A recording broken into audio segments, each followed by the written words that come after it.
Hey guys, it's Dan from Soileater, and if you're watching this video, it means you purchased our Taser 10 Insert. So what you will find once you receive the Taser 10 Insert is you are going to find either this or you're going to find something that's similar to this. All right, it all depends on how I end up shipping these once they're available for shipping. So what I'm going to do is show you how to set it up and then how to insert it into your chest rig and onto your plate carrier, and just some things and some tips and tricks on how to utilize it.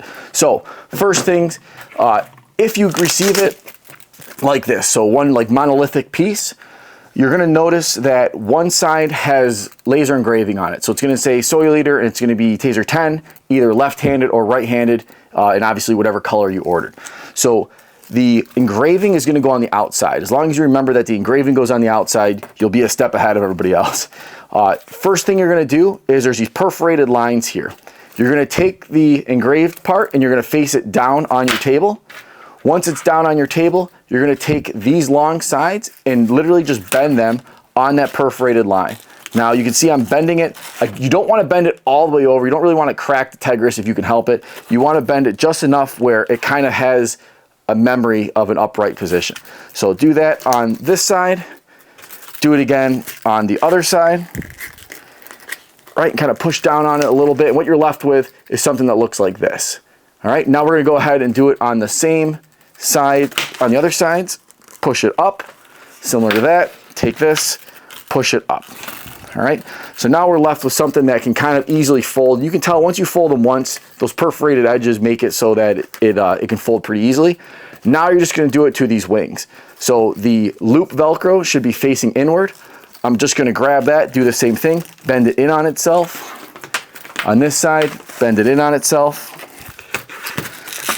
Bend it in. And you can do this, work along with me. And that's what you should end with right here. So I've got the engraving on the bottom. I don't know if you can see that. There we go, engraving on the bottom. All right. Once you have the engraving on the bottom and you've folded these on all the lines, you're just gonna sandwich this up and push this in and insert it just like that. So the loop Velcro is gonna go on the outside, and the loop Velcro is going to hook or attach to the hook Velcro. All right, so I'll sit back down here, push those both together, just like that. And I'm just tightening those up, making sure that there's no seams that are real big on there. You can adjust this a little bit if you want, but essentially what you're looking for is to have those pretty close. If you can see that, see how they're pretty close there? That's all you're looking for. So I'm gonna do that on both sides, and that just shows you have equal spacing on both sides and that they're lined up. Once you've done that, we'll go into a little more difficult part.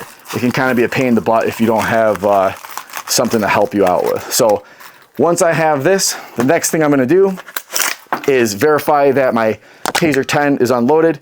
You can see here all my cartridges are out of it. There is a battery inside of it, but all the cartridges are out. So just for setting this up, that's how I'm gonna do it. And I always forget how to put it in there. There we go. All right, so now I have the Taser 10. The first thing I'm gonna do, and a step that's very important, is always make sure when you're reholstering your Taser 10 that the Taser is on safe. I cannot stress that enough, and I'll explain why in a few minutes here. So Taser 10 is on safe. I'm going to insert it into the Taser 10 Insert. Once it is inserted, I'm gonna bring the backstrap around. And again, this is what retains it. So you'll notice when you first get it, it's completely flat, right? Before you put the Taser in, you can kind of round it out a little bit if you want. It will do that over time, so it's not necessary. But the first couple times you put the Taser 10 in there, it's gonna be a little harder to button, all right? That will, once it bends and once it kind of keeps its memory, and once you leave the Taser in there, you won't have to do that again. So all I did was take this backstrap, put it around the tang of the grip, and then snapped it in, all right? So like I said, you'll notice kind of if you push on it for right now, it will pop open, but once this thing gets its memory, it will not do that. So now I have the Taser 10 inside the holster. This one that I put together happens to be a left-handed draw, meaning you're defeating that button, right? Just like a standard like old leather holster, you're defeating that button with your thumb, all right? So I would mount this, again, it doesn't, if some departments require you to cross draw with your offhand, cross draw with your right hand, however you do that. But this is set up for a left-handed draw, whether it's strong side or cross body. Again, it's whatever your policies and procedures are. But now we're going to insert this into a chest rig. If you're running a chest rig which has loop on the inside, so what I mean by that is the loop Velcro is going to be like the fuzzy soft Velcro, that's loop Velcro. The hook Velcro is going to be the scratchy hook Velcro. All right, I don't know how more to describe that. You guys have made up some of your own ways of describing it, which is hilarious. So if you have a funny one, put it in the comments. But I've heard like the male and female Velcro, which doesn't make any sense. Like there's male and female buckles, but anyway, that's end my TED talk there. So right here, I've got a Strategic D3 chest rig mini. This chest rig has loop, so the soft Velcro on both sides on the inside. Other chest rigs like that are the Spiritus system, Mark IV, Mark V, all have loop Velcro on the inside. And then Coyote Tactical Solutions also has a great chest rig that a lot of people sleep on, but that one as well has loop Velcro on the inside. So first thing I'm going to do is get some sort of plastic bag. You can use plastic bag, you can use some cardboard, either way. And all I'm going to do is insert this inside the chest rig. And what this is doing is it's covering up all the loop. The last thing you want to do when you're trying to insert Velcro for like hook Velcro into loop Velcro is have any Velcro exposed until you get the taser holder or even the mag wedges exactly where you want them. It makes your life terrible. So what you're going to do is insert either a piece of cardboard on both sides or like a bag like what I'm using, and then I'm going to insert the Taser 10. Taser 10 insert goes in there. I'm going to position it. I'm going to position this as far over to the left as I can because I want to have room for the magazines to go to the side of it. So put this all the way at the end. Once I think I have it where I want it, I'm just going to slowly slide the bag out from underneath it and out from the sides here. And what that's going to do is then it's going to start letting the Velcro adhere to the inside of the pouch. All right, so I've got that as deep as I want it. Again, you can adjust the ride height of the taser holder by just adjusting it up and down wherever you want it. So if you want it so that it sticks up higher so it's easier to draw, you simply just lift it and then squish it down by removing the bag. All right, so I have that as far over to the left as I can have it. And you can see there's plenty of room on the side here to now insert a 5.56 wedge.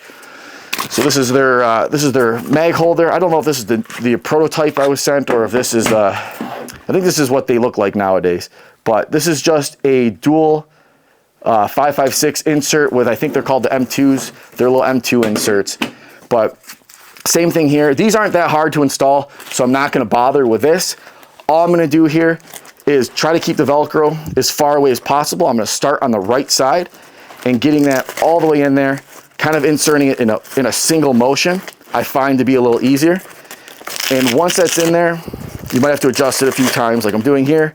Once that's in there, you just squish the Velcro together. When you're squishing it together, all you're essentially doing is sandwiching the hook Velcro with the loop Velcro. All right, so you can see here now I've got two 5.56 magazine holders. All right, so I would run them like this. Two 5.56 magazine holders, or this one happens to be 300 blackout, but you get the idea. And there you have it. So now your Taser 10 insert is inserted into your chest rig, right? Like I said, when it's fresh, I would probably leave it in there overnight before you go to use it for duty use. But once it's in there, the Tegris will keep a memory and have a good insert for that. So you go to draw your taser now. It's simply as easy as taking your left hand, because I bought the left-handed holder, pop that buckle, and I'm good to go. All right, so that's that. One thing I want to stress a bunch, guys, just like you wouldn't reholster your live gun without putting the safety on, same thing goes for the Taser 10 insert, or T10 insert. What you will find is that I undercut the opening here, which allows you to have a good grip on the taser. All right, the Tegris, like I said, keeps a memory. So you can see this one, see if I'll hold it up to the camera. This one's been utilized for a few weeks now during testing phases, and you can see how it keeps that memory.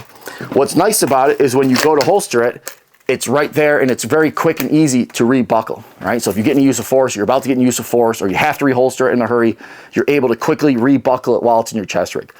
The only problem, and I want to make sure that you guys are aware of this, is you have to make sure that the safety is on, all right? The safety needs to be on prior to inserting this. And the reason for that is when I go to reholster this, because I usually draw right-handed, when I go to reholster this, you'll find I'll put the safety on, and then I'll put the barrel or the front end, whatever, the muzzle of the taser in at an angle, push down as I rock it in place, like that, all right? The reason why you have to have the safety on is in the event, right? So this is how I holster it, right here and down, all right? Right here and down. You can see it easily does that, and then with the same hand, I can unbuckle it, right? But if, for whatever reason, you're under high stress or whatever situation, and you put it in like this, you can see how it's almost like the finger there is pushing in. If you don't have the safety on and you insert it straight down, there is a chance that that would go in there just like that, and you're gonna have an ND in your holster, okay? Like, don't do that. I don't know what more to say other than don't do that, all right? When I go to reholster, safety comes on, I insert it muzzle first, down, and then rock it in, and then rebuckle if I need to, all right? Just a peace of mind though, obviously you don't want to do that, right? But just a peace of mind, we did shoot, actually this one, let's see if you can see that, there you go. So right here, there's two little teeth marks, don't know if you see it. Here's the probes right here, right? So we took the Taser 10, put the probes in it, went just like this, and shot 2 rounds, right? 2 taser probes into the bottom of this. They did not penetrate the double layer of Tegris, right? So the very tip of that needle just barely poked its way out there, all right? Full disclosure, I don't want any of you guys getting hurt. I don't want you guys having any issues with this. There is a chance that if you don't have the safety on and you put it from a 12 o'clock down, that could get in there with a trigger. It's no different than a leather holster that guys used to rock back in the day. All right, so you go to reholster it, safety goes on, muzzle first, rock it in, clip it right back. You want to draw it, single hand, and you draw. All right, for the guys who are running the Shaw Concepts or Faro Concepts chest rigs, I have just a little adapter I made for now. We may switch it up in the future, but for right now, for a fix for you is this right here. It's a 4 by 2 3/4 inch piece of Velcro that's loop on both sides with a box stitch. All you're gonna do for those those chest rigs that have loop on one side and hook on the other is simply put this and marry this up to whatever side has the hook on the inside, just like that. You can cut the corner off if you want, so you still get that nice retention there. Once you have that, all that does is switch it from hook to loop, so that it will insert into those chest rigs and you won't have any issues with it. All right, that's all I have for you today. Again, if you guys ever have any issues on setting up any of your equipment, any of your Soileater equipment, feel free to message us or DM us on Instagram or leave a comment below. Until next time, stay safe.